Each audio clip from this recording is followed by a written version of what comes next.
이 바이오 에어로졸에 대해서 공부를 해볼 텐데요. 이 바이오 에어로졸, 소위 공기 중에 둥둥 떠다니는 부유 미생물이라고도 우리가 얘기를 합니다.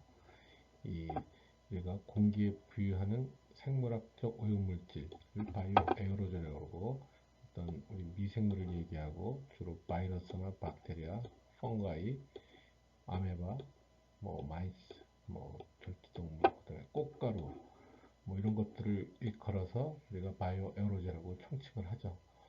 이 바이오 에어로졸은 실내에서 다양한 질병을 즉각적으로 초래하기 때문에 우리가 위험한 것이고, 그다음에 우리 여러분 잘 알지만 메르스나 사스, 최근에 코로나 바이러스, 이런 이슈도 이런 분류에 들어간다고 생각을 합니다. 이 다른 실리공기 오염물은 장기간에 걸쳐서 영향을 미치고 오랜 시간이 지난 후에 어떤 영향이 나타나지만은 이 바이오로졸은 즉각적인 영향을 미치고, 이 메디컬 코스트의 증가, 그 다음에 생산성 손실, 계속 얘기 나오지만 이 일반 대중과 많은 기업주한테 관심을 유발하고 있습니다. 그리고 지금 최근에 코로나 이슈로 앞으로 점점 가장 중요한 분야가 될 거라고 생각을 합니다. 이 바이오로졸은 이 소위 리저버, 이 바이오 에어로졸이 모일 수 있는 장소, 그 다음에 증식할 수 있는 방법, 그 다음에 확산할 수 있는 수단이 필요합니다.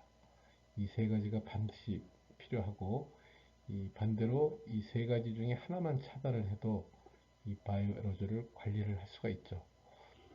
이 증폭을 못하게 만들고 확산을 못하게 만든다든지 모이지 못하게 하면은 되는 것인데, 그게 우리 일상생활에서는 거의 쉽지가 않습니다.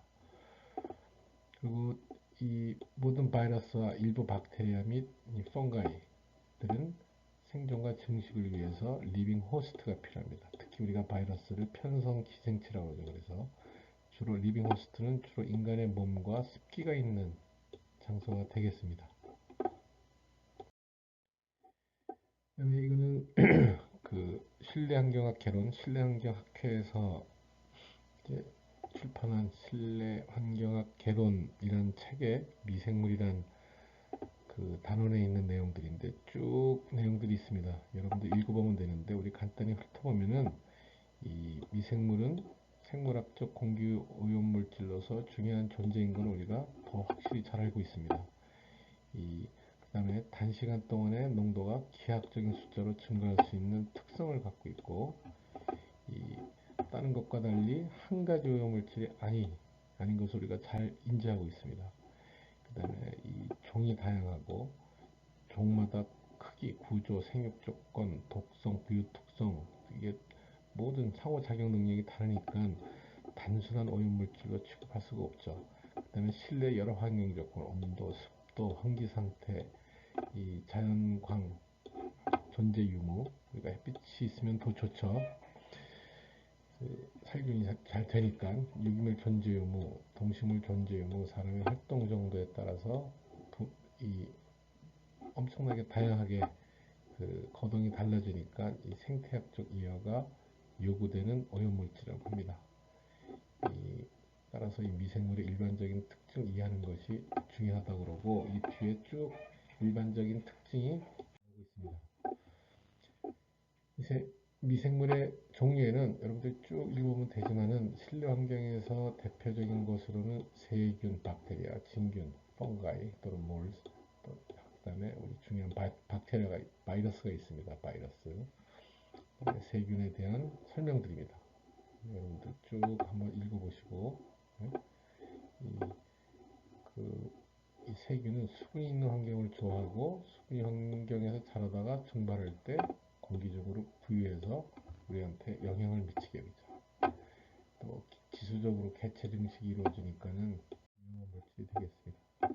세균의 대표적인 예로 아시는 대장균, 고초균, 포도상구균, 농농균, 우리 레지오넬라병이라고 뒤에 나오겠지만은 레지오넬라균, 결핵균 등이 있고, 그다음에 두 번째 이제 진균. 진균은 실 모양의 다섯 배성 균사를 가지고 있다고 해서 사상균이라고 부릅니다.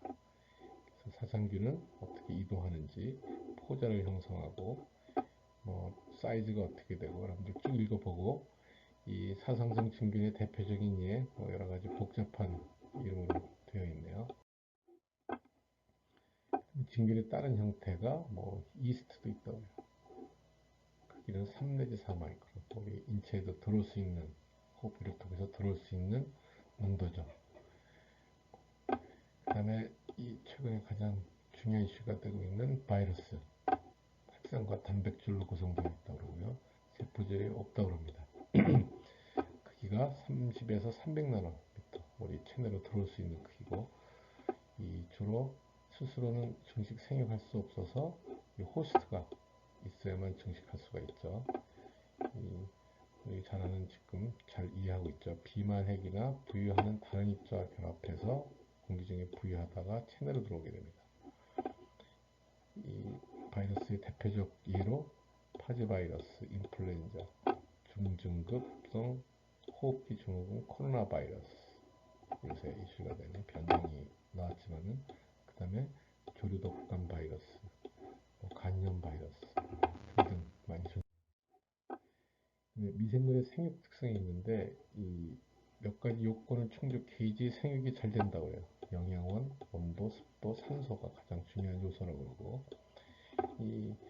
이걸 잘 컨트롤하면은 공기 중에 바이러스를 우리가 컨트롤할 수 있다고 생각합니다.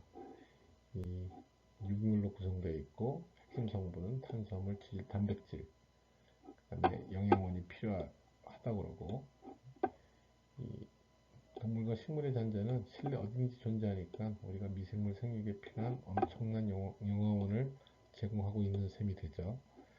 이 수분이 역시 그 미생물 영양 흡수에 중요한 역할을 하고, 수분 컨트롤이, 습도 컨트롤이 실내에서 아주 중요하게 되겠습니다. 기질에 들어있는 당 영분 등의 농도도 중요하다고. 이 산소가 있는 호기뿐만 아니라 혐기 조건에서도 생육하는 종이 있다고 합니다. 일반의 진균은 호기 조건에서 주로 생육을 하고, 이 바이러스는 스스로 증식을 못하니까 생육을 논할 수가 없습니다. 실내 온도가 보통 10 내지 30도니까 중온성 미생물들이 살아가기 적합하고, 이 온도별로 중온성 미생물 생육범위, 그 인체 감염균의 저온이 37도이신 것을 고려하면 대체로 실내 온도 24도시에서 이 인체 감염균의 증식은 왕성하지는 않다고 합니다. 그러나 공기질을 매질로해서 인체에 일단 접촉하게 되면 감염을 일으키고 인체 온도인 37도에서 급속히 생장을 한다고 해요. 여러 가지 S양 곡선으로 증식한다고 그러고, 이 생장을 멈추지 않고 적절한 조건이 있으면 계속해서 생장하는 특징이 있다고 합니다. 그러나 요소를 하나라도 컨트롤하면 생장이 억제된다고 합니다. 그래서 이런 특성을 미생물 관리에서 고려 잘 해야 된다고 적혀 있습니다. 이 균으로서 미생물 속성이 써 있는데, 이 질병을 일으키는 병용균, 감염시키는 감염균, 식품 오염시키는 식중독균, 식중독균, 식품 부패 유발균, 알레르기 유발균, 거물 부식균, 이런 것들이 우리한테 부정적인 영향을 미치고 그 외 유해한 균으로도 이용되고 있다고 합니다. 여러분들 쭉쭉 읽어보고요. 일반 미생물은 변형성이 전혀 없다라고 단정해서는 안 된다. 이 병원성이 밝혀진 것들도 많지만은 아직 안 밝혀진 것도 많다고 합니다. 코로나 계속 반복해서 얘기하지만 코로나도 마찬가지라고 생각을 합니다. 계속해서 새로운 정보를 주의 있게 살펴봐야 한다고 얘기를 하고 있습니다. 이 자연에서 발생하는 총 미생물수 중에 병영균의 수는 극히 적은 수라고 그러고, 총 미생물들 중에 거의 대부분이 일반 미생물이라고 합니다. 그 다음에 여러 가지 또 다양한 얘기들이 적혀 있습니다. 그래서 실내 공기 중에 존재하는 미생물의 이 존재를 파악하는 게 당연히 중요한 이슈가 되겠고, 이 실내 공기 중에 미생물을 잘 채집을 하고 분리해서 스페시픽 아이덴티피케이션, 어떤 종인지 하는 그런 것들을 그리 기본 절차라고 합니다. 그런 것들이 실내 공기질 관리에 매우 중요한 정보인데 아직 뭐 이 정도까지 기술이 발전하지 않았죠. 특정 종의 농도가 높지 않다 그러는데 미생물 간의 또 재밌는 얘기인데 미생물 간의 경쟁적 상호작용 때문에 특정 종만의 무한한 증식을 방지한다고 합니다. 그래서 공기 중에 미생물 다양성이 높아야 할 필요성이 있다고 그럽니다.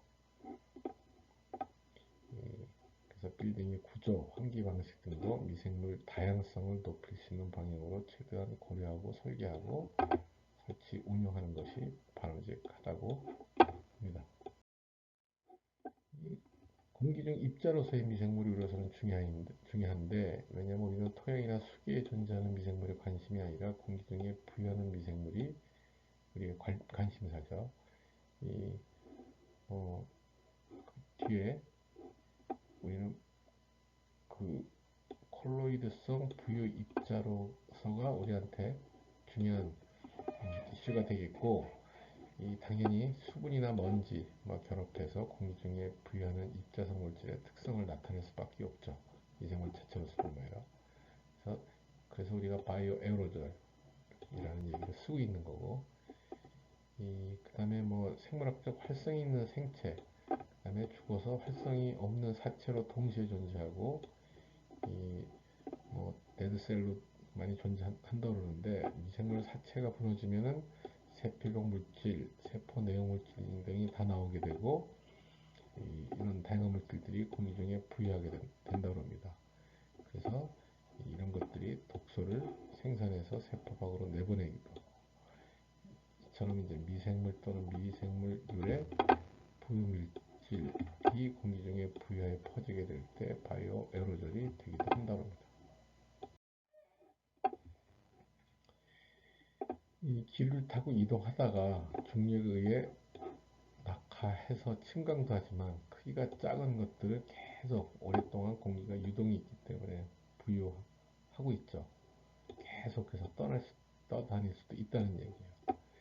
이 환기시에 배출도 하지만은 실외에서 유입되는 공기 중에서도 미생물이 당연히 존재할 수도 있겠죠. 그래서 그런 것들의 비를 잘 조사해야 된다고 얘기를 하고 있습니다. 이거는 잘못 적혀 있는 것 같고 실외가 그 비가 1보다 높으면은 실외에 미생물의 발생원이 존재한다는 것이지 실내가 아니겠죠. 이건 잘못 써진 겁니다. 미생물은 그 자체 감염뿐만 아니라 분비하는 독소, 여러 가지 지질, 다당체, 알러젠 이런 다양한 물질로 인체에 자극을 주면서 영향을 끼친다고 합니다. 사람마다 반응하는 정도가 다른데 당연히 각 개인의 연령, 건강 상태에 따른 면역력과 관련이 있다고 합니다. 이 생물 안전 등급은 참고하시면 되겠고 이 미생물들의 자극물질에 놓칠 경우 우리가 아는 천식 알레르기, 열, 기침, 구토, 코나 목의 부종, 비염, 이 다양한 특히 아토피도 중요한 이슈죠. 일반적으로 알려져 있는 반응 증상이고 그 외에 폐렴, 수막염, 피부양염, 뇌염, 조직을 파고드는 중증까지도 이어질 수 있다는 걸 지금 잘 알고 있습니다. 이 사람마다 면역력이 우리 요새 코로나 바이러스 때문에 면역력이 많이 나오죠. 인체 반응에는 개인적인 차이가 큰데 어린이, 노약자, 수술환자, 면역이 약한 사람들한테 특히 위험성이 크다고 합니다. 시골 건강한 지역, 환경이 좋은 지역의 아이들이 알레르기나 아토피에 대한 민감도가 더 낮은 것으로 조사되고 있다고 합니다.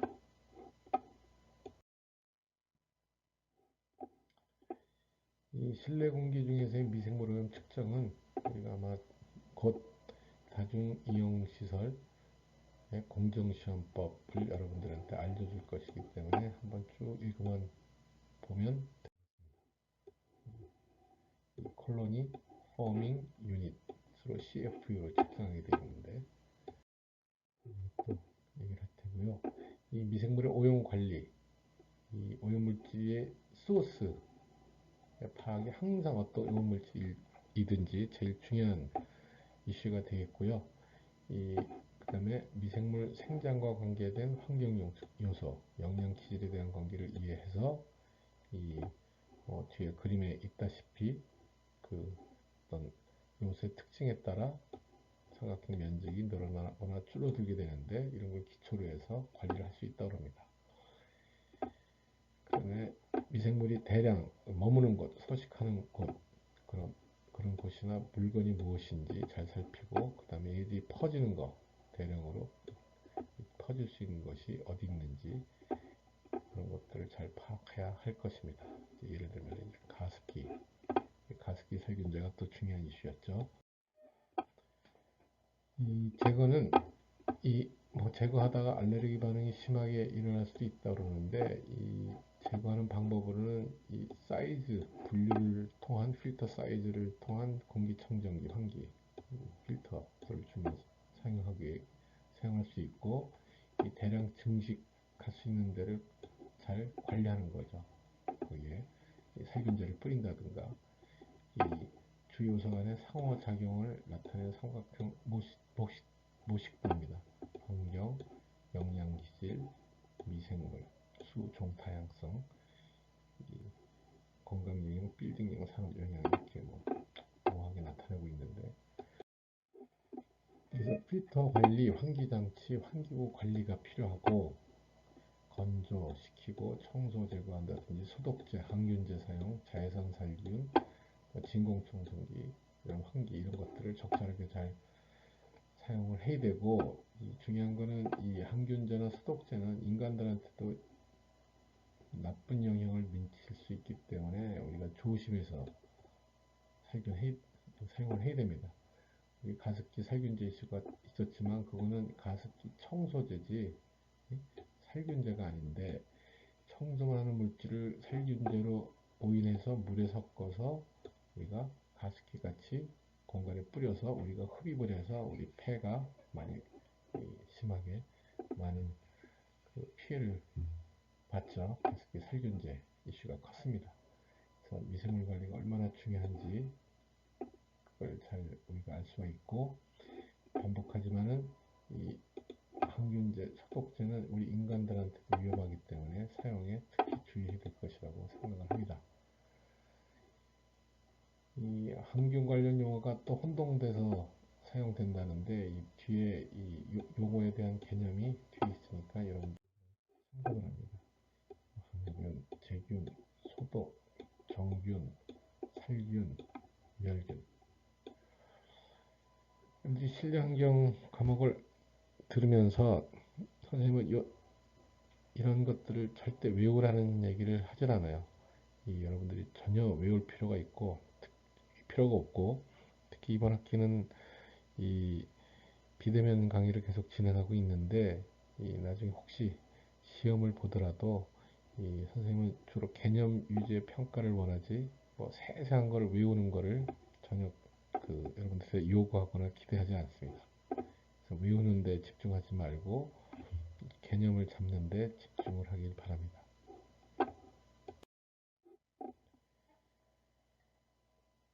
그 다음에 실내 공기 중 미생물 오염과 관련된 향후 전망은 당연히 선생님 개인적으로 실내에서 가장 관리가 필요한 물질이 예전부터 이 바이오 에어로졸, 꼭 요새 코로나 사태가 아니더라도 바이오 에어로졸이라고 믿고 있었고 왜냐하면 즉각적인 영향을 미치니까. 그 다음에 중요한 것들이 이제 미세먼지나 라돈 이런 것들이 중요하다고 생각을 하고 있습니다. 한번 쭉 읽어보길 바라고요.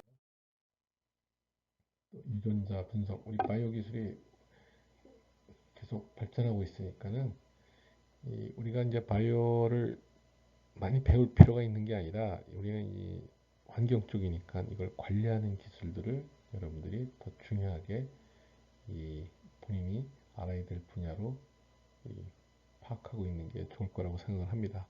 이 환기나 뭐 온습도 관리, 그 다음에 여러 가지 화학제를 활용한 제거 방법, 흡수, 흡착 이런 것들을 여러분들한테 더 중요하겠죠.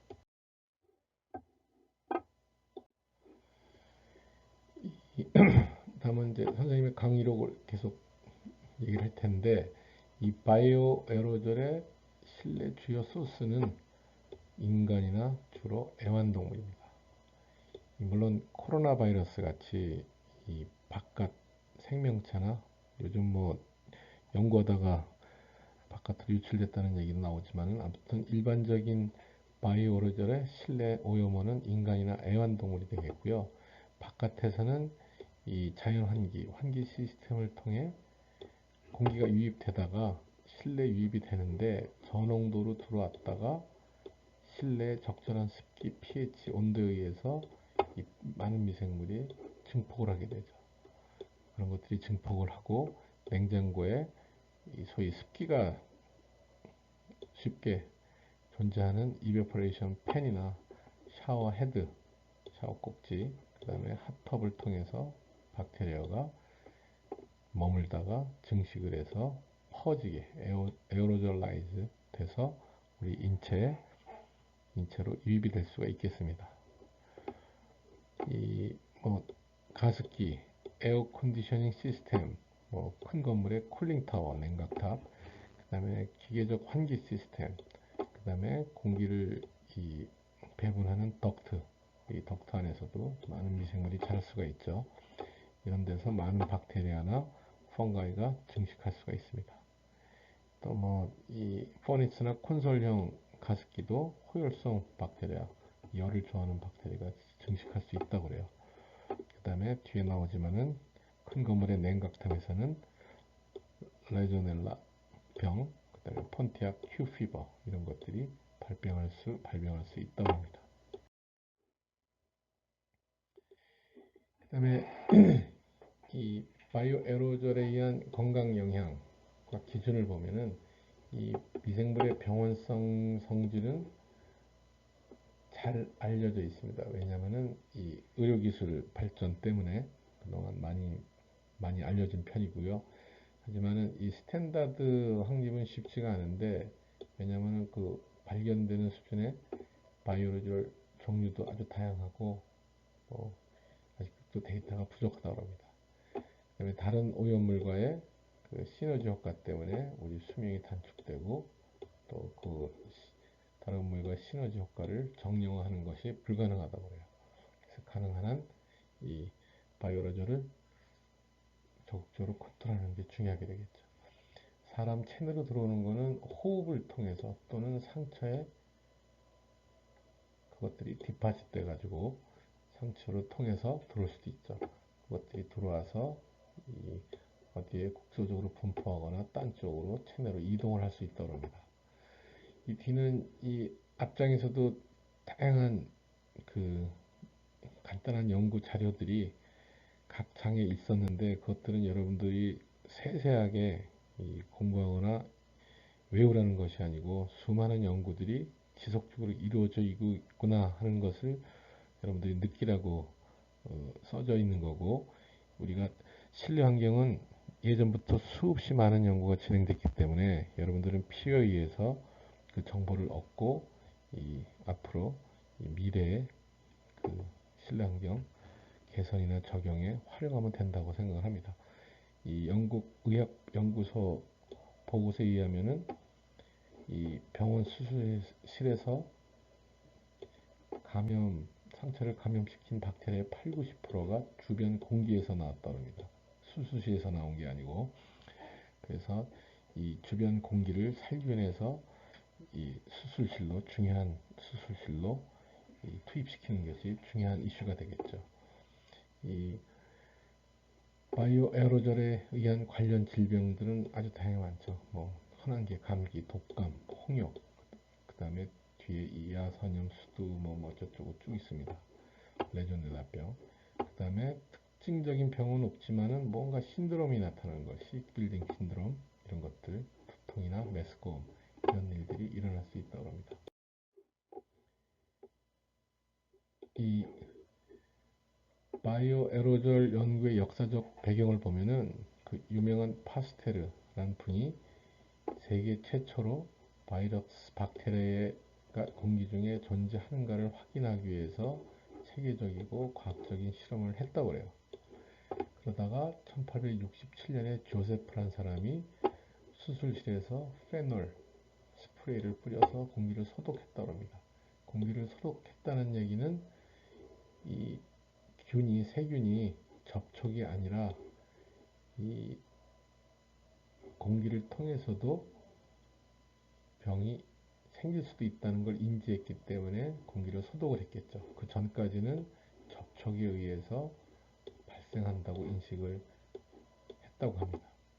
그 다음에 플럭이라는 사람이 미생물 포집 실험을 통해서 미생물은 발생원으로부터 멀리 이동하지 않는다는 이 바이오 에어로졸의 역할을 무시했다고 해요. 그 당시는 이 샘플링 방법이 바이오 에어로졸의 샘플링 방법이 좋은 게 없었기 때문에 이 브라운 운동에 의한 확산에 의한 샘플링을 제대로 하지 못했기 때문에 발견을 못한 거죠.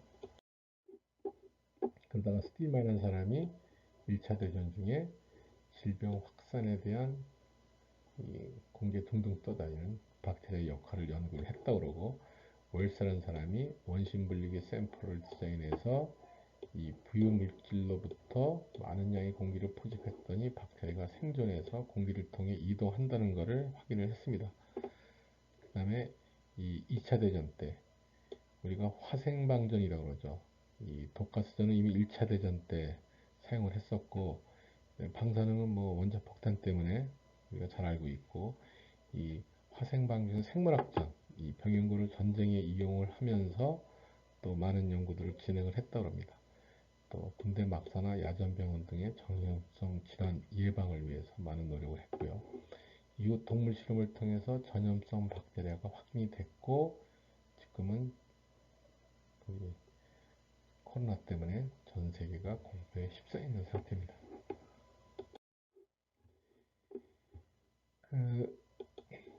우리가 레지오넬라병이라고 들어본 적이 있을 텐데, 이 레지오넬라병은 레지오넬라 뉴모필라라는 균에서 유발이 됐고, 주로 병원, 호텔, 백화점 등의 냉각탕에서 발견된다고 합니다. 이 사이즈는 폭이 이 정도고 길이가 이 정도의 막대기 모양이고, 사실 이 레지오넬라 뉴모필라균은 물에 있는 게 아니라 흙에 존재하던 것들이 강물에 쓸렸다가 이 큰 건물의 냉각수는 수돗물을 쓰는 게 아니라 지하수만 있습니다. 그래서 이 강물에 쓸렸던 흙 속에 있던 균이 강물에 쓸렸다가 냉각수에 유입됐다가 이 체내로 들어오게 되는 건데, 섭씨 50도의 물에서도 생존이 되지만은 염소에 잘 소독이 됩니다. 그래서 우리나라도 여름에 큰 건물들은 염소로 이 냉각탑에 냉각수를 소독하게 되어 있습니다. 법적으로. 이 제한군인병이 레지오넬라 중에 전형적인 형태였는데 폐렴으로 진행을 한다고 그러고요. 1976년에 미 필라델피아 한 호텔에서 미 제한군인의 총회가 있었는데 221명이 집단 발명해서 34명이나 사망한 충격적인 사건이 있었습니다. 그래서 전 세계적인 관심을 가졌고, 국내에서는 1984년 서울의 한 병원 중환자실에서 23명에서 발병해서 4명이 사망을 했습니다. 이걸 가지고도 우리가 적극적인 관리를 아직도 하고 있는데, 최근에 이제 코로나 사태가 얼마나 위중한지는 이런 데이터를 보면 알 수 있겠죠. 이런 미미한 숫자를 가지고도 우리가 지금도 열심히 관리를 하고 있으니까, 레지오넬라병을. 그래서 이 레지오넬 류모필라균은 에어컨 냉각수, 호수, 온천, 물배출구, 싱크대 등 주로 정제하고 있는 물이 있는 환경에 존재한다고 그러고, 이 이틀에서 10일의 잠복기를 거쳐서 섭씨 40도 이상의 고열과 오한, 기침, 가래, 폐렴 증상, 그러다가 사망률이 15%나 되고, 면역 기능이 약한 사람은 3배 이상의 사망률을 갖는다고 합니다. 최근에 코로나19는 사망률은 이거보다 높지는 않죠, 다행히. 근데 퍼지기가 너무 전염성이 크니까 문제고, 폰티악 열은 중요한 게 아닌데, 미국 미시간주에 이제 폰티악 에서 발병했다가 뭐 잠복기 후에 저절로 좋아지니까 그렇게 큰 이슈는 아닙니다. 레지오넬라 뉴에플라 발생 예방은 이 에어컨이나 샤워 꼭지로부터 균의 전파를 방지해야 되고, 아까도 얘기했지만 염소 소독을 해야 되고, 60도 이상의 물을 냉각 장치에 사용하면 되지만은 이 60도 이상 끓이는 거 이제 비용이 들어가니까 쉽지가 않은 얘기죠. 그래서 주로 염소 소독을 합니다.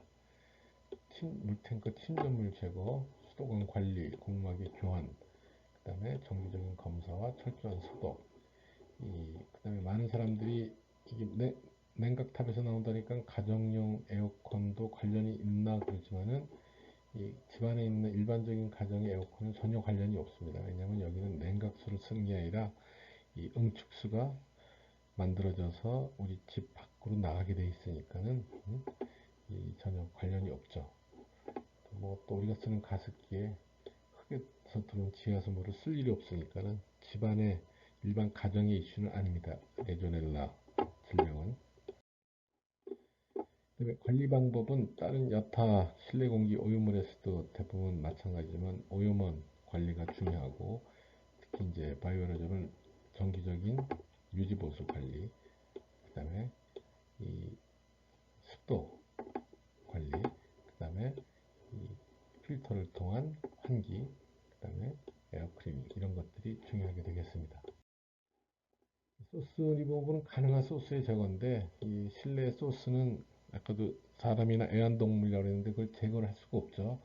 그래서 스스로 잘 관리하는 게 중요하고, 외부에서 들어오는 이 바이오로졸 관리에 주의를 해야 되겠습니다. 그 다음에 아까도 말한 이 바이오로졸이 머물고 증식하고 퍼지는 수단들을 잘 관리해야 되는데, 주로 이제 에어 핸들링 유닛이나 팬 코일 유닛, 이런 것들의 그 관리, 거기에 그 살균제를 뿌린다든가 잘 청소를 해준다든가, 이 수분이 묻지 않게 잘 관리해줘야 되겠고, 이 드레인 팬 같은 것도 잘 클린을 해야 되겠죠.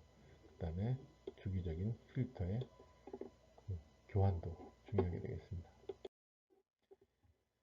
그 다음에 뭐 이 방음이나 써멀, 단열 제들을 잘 클리닝 해야 되고, 그 다음에 이 표면이 맨질맨질한, 구멍이 많지 않은, 구멍이 숭숭 뚫린, 그래서 거기 수분이 차고 바이러스가 자랄 수 있는 그런 것보다는 표면이 매끈매끈한 것들을 사용하라는 얘기고요.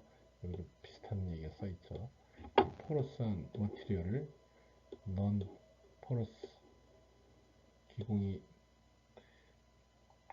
훨씬 작은 물질로 바꿔주라는 얘기입니다. 그 다음에 가습기 사용할 때 순환수, 지하수에서 유래되는 것들을 사용하지 말라는 얘기고, 이 HVAC 시스템, 히팅, 벤틸레이팅, 에어 컨디셔닝, 냉난방 공조 장치에서는 콜드 베이퍼보다는 스팀을 사용을 하라라고 추천을 하고 있습니다.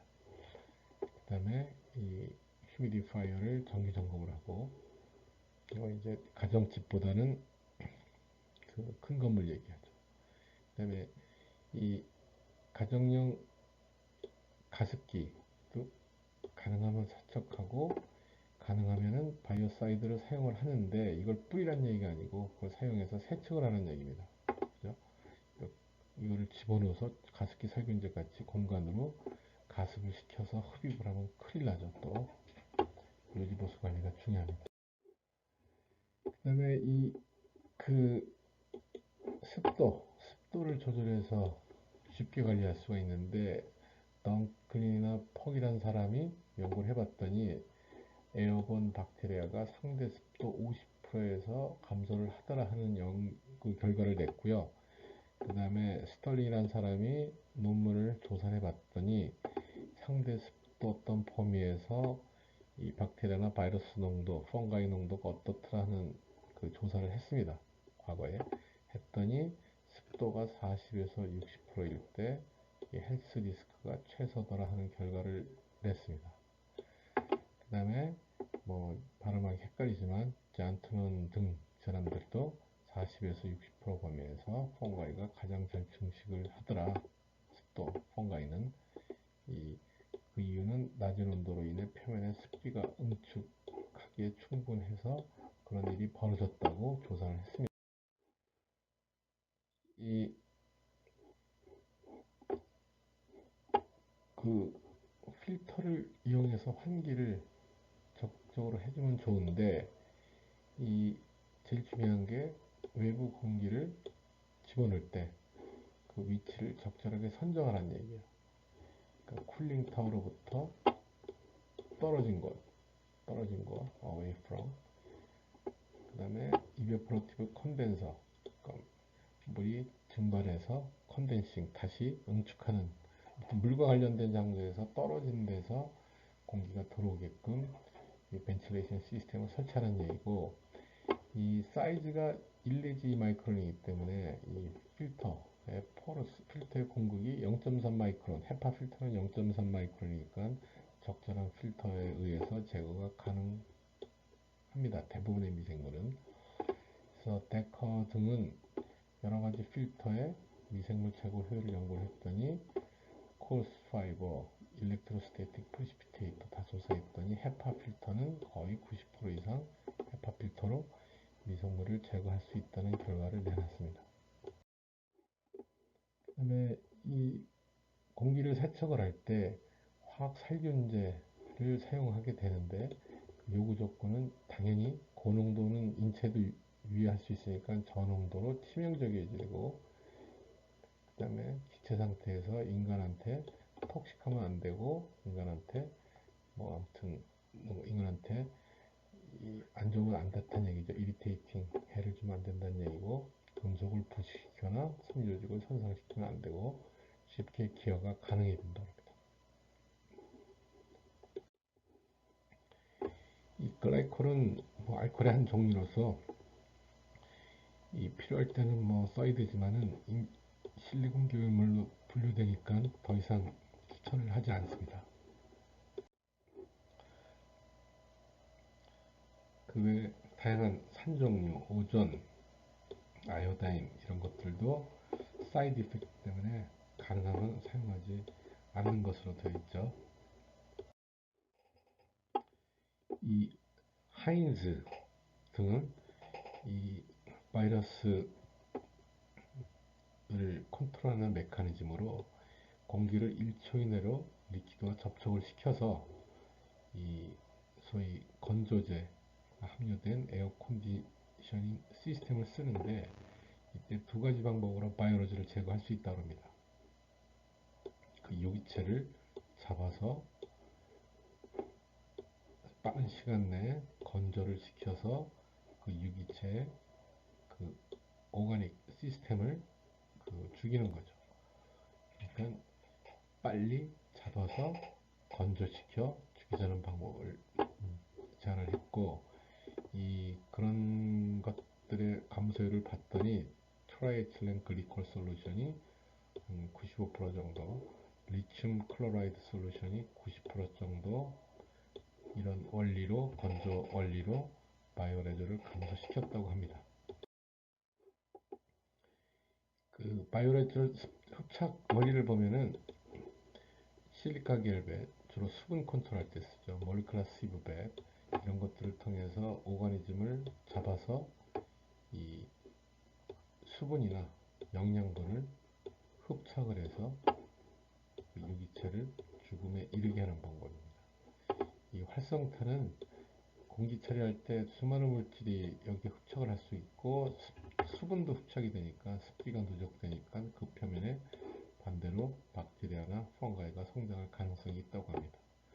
그래서 질문은 어느 정도 습기가 흡착되면 이 액티베이트 카본 같은 솔리드 데스컨트 표면에서 미생물이 증식할 것인가, 아직도 좀 더 연구할 필요가 있다고 합니다. 이 바이오레저를 제거를 위한 효율적이고 경제적인 시스템의 개발을 위해서 고려할 사항들은 pH, 온도, 그 다음에 이 데시컨트 용액의 농도, 건조제 용액, 그 다음에 접촉 시간, 그 다음에 이 건조제의 재사용, 이런 것들을 잘 고려해서 만들면 좋겠다라고 제안하고 있습니다.